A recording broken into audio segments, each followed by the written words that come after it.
Le Burkina Faso, comme la plupart des pays au sud du Sahara, est confronté à d'énormes défis en rapport avec le développement humain durable. Pauvreté de la population, faiblesse des investissements en matière d'infrastructures socio-économiques de base, fort taux d'analphabétisme, etc.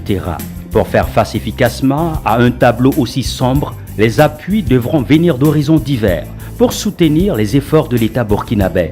Le groupe minier Semafo, à travers sa fondation, a décidé depuis plus de 8 ans de contribuer à améliorer la situation dans différents secteurs, dont l'éducation, l'agriculture, la santé et l'appui à la production. L'année 2016-2017, on peut dire qu'au niveau primaire, nous avons construit 2 salles de classe et nous en avons réhabilité 3. Nous avons également construit un forage d'eau potable et octroyé 13 000 kits scolaires aux élèves en plus de 1600 lampes solaires. Également, nous avons soutenu les cantines scolaires. Pour la 8e année, donc, nous avons octroyé des vivres à une dizaine d'écoles. Et bien sûr, nous soutenons les activités parascolaires, donc les OSEP pour 5 SEB. Outre le primaire, la Fondation est aussi active dans le secondaire.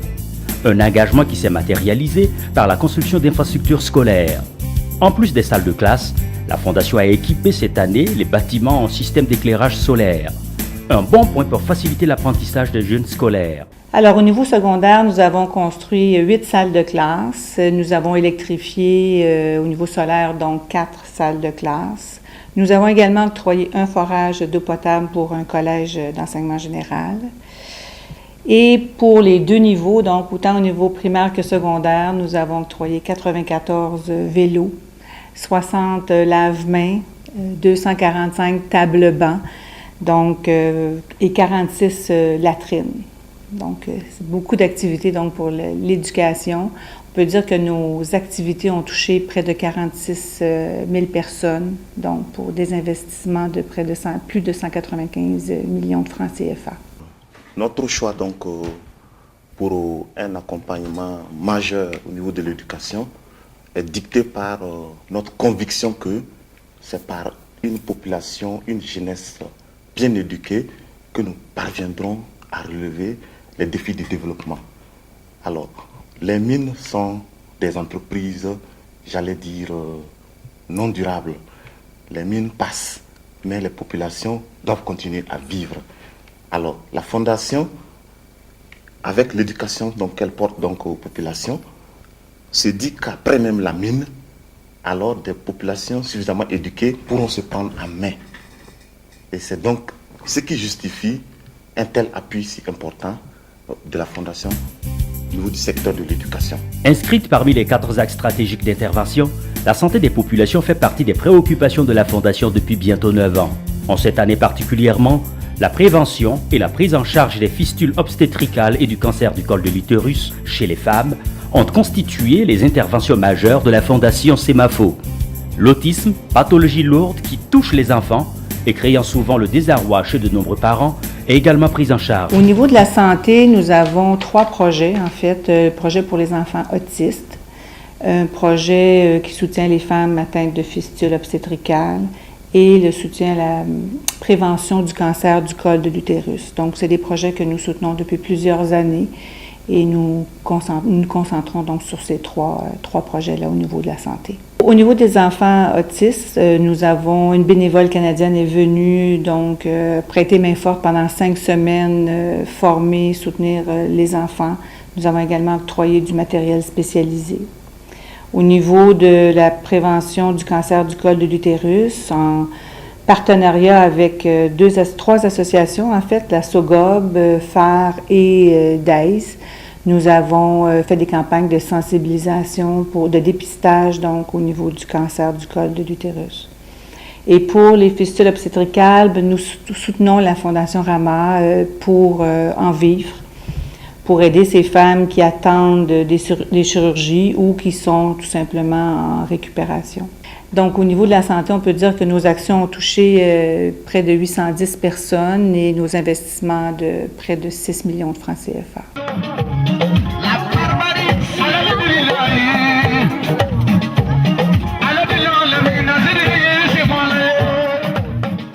L'accès à une alimentation équilibrée, une problématique pour les populations des régions de l'Est et de la boucle du Mouhoun. Une équation qui se trouve simplifiée du fait de l'accompagnement de l'institution et la mise en place des projets en réponse à la question alimentaire. Alors, nous avons continué à soutenir nos activités au niveau du Sésame, par exemple. Nous avons construit 2 magasins de warrantage. Nous avons soutenu encore au niveau de la formation. Nous avons également instauré le projet Sésame dans la région de l'Est, parce que ce projet fonctionne déjà depuis 2010 dans la boucle du Mouhoun. Alors, nous voulions transférer donc ces compétences dans la région de l'Est. Donc, nous avons débuté avec la remise de semences et la formation, et également un magasin de warrantage, donc dans la région de l'Est. Au niveau du Carité, notre projet également phare depuis 2010, nous soutenons les femmes d'une coopérative Nyogondemi. Nous avons soutenu les femmes par l'exportation de leurs produits. Alors, nous les avons amenées à Montréal, au Canada, leur faire rencontrer des distributeurs, leur faire rencontrer des clients, afin de développer donc davantage leurs revenus.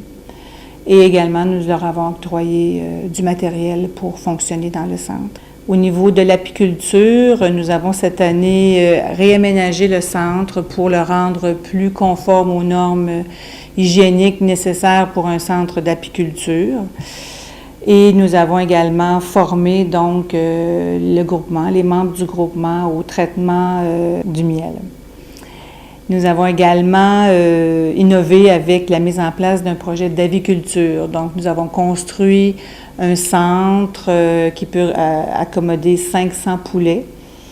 Nous avons octroyé 1000 poulets donc, pour cette activité-là avec des équipements et former les femmes sur les bonnes techniques de l'aviculture moderne. Donc, nous avons également les banques de céréales que nous avons construites, dans la région de l'Est et dans la boucle du Mouhoun. Donc, nous sommes à 3 banques de céréales présentement pour s'assurer donc que la population puisse avoir des vivres tout au long de l'année. Toucher près de 35 000 personnes dans ces activités génératrices de revenus et investi plus de 76 millions de francs CFA pour soutenir donc ces activités génératrices de revenus.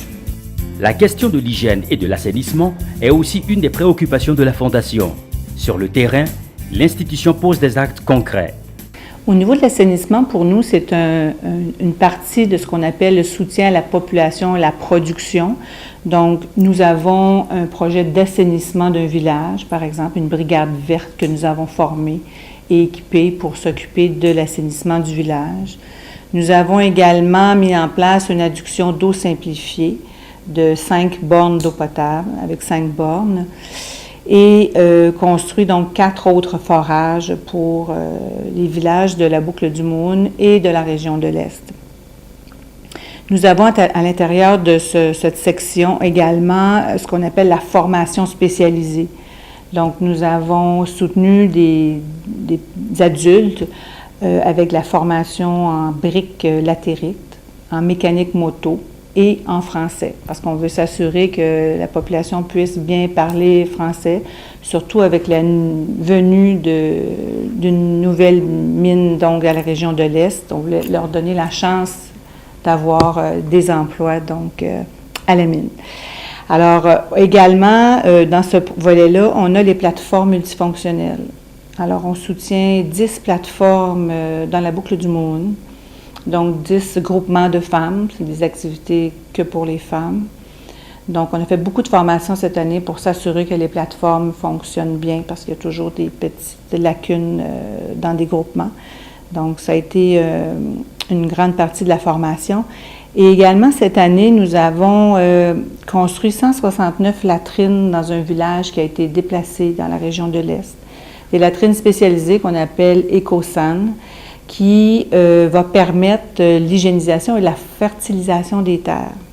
Avec la récupération des fesses et des urées, on peut d'une façon simple réutiliser ça pour la fertilisation des terres. Donc, c'est un projet que nous allons poursuivre dans l'année 2017-2018. Alors, au niveau de ce volet, on avait également le centre de couture.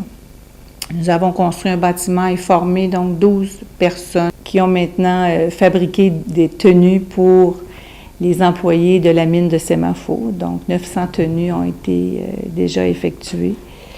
Et ils ont maintenant ouvert leur centre à la population tout entière. On peut dire qu'on a touché plus de 52 000 personnes et nos investissements sont plus de 135 millions de francs CFA. Tout est également mis en œuvre pour une réelle autonomisation des populations.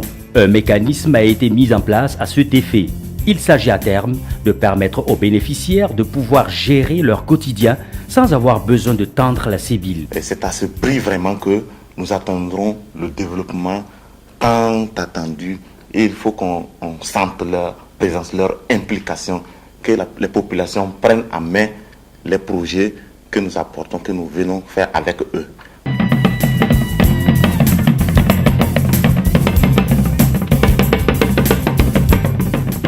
Le choix des investissements et des projets donc, est fait en fonction non seulement des demandeurs, qui doivent être principalement les populations impactées donc par la mine. Également, le choix est fait selon la pertinence des besoins. Également, le choix est également dicté par les moyens dont dispose la Fondation Semafo. Face aux nombreuses attentes et aux besoins pressants des populations, la Fondation appelle à la retenue. Elle invite par ailleurs les populations à accompagner les nombreuses initiatives prises en faveur du développement local. Depuis janvier 2009, j'ai commencé mes activités ici au Burkina, donc on a investi plus de 4 milliards de francs CFA, donc c'est quand même assez respectable. On ne pourra jamais tout faire. C'est impossible, les besoins sont trop grands. Alors c'est pour ça qu'on a besoin de partenaires, qu'on a besoin que les mairies, que l'État, que la population tout entière travaillent avec nous. De plus en plus, on voit que l'État et la mairie travaillent avec la Fondation Semafo dans différents projets. Alors, il faut continuer ce partenariat-là parce qu'ensemble, on peut faire beaucoup.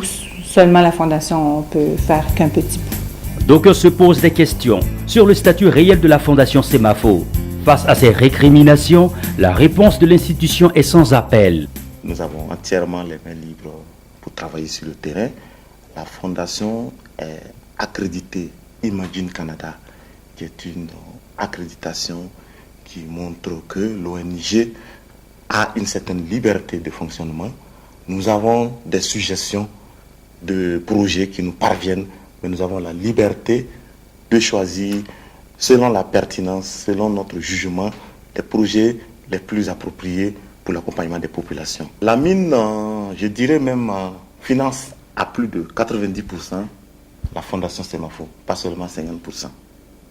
Et la Fondation a ses règles de fonctionnement, son conseil d'administration et une accréditation internationale qui lui permet de fonctionner et c'est apprécié mutuellement.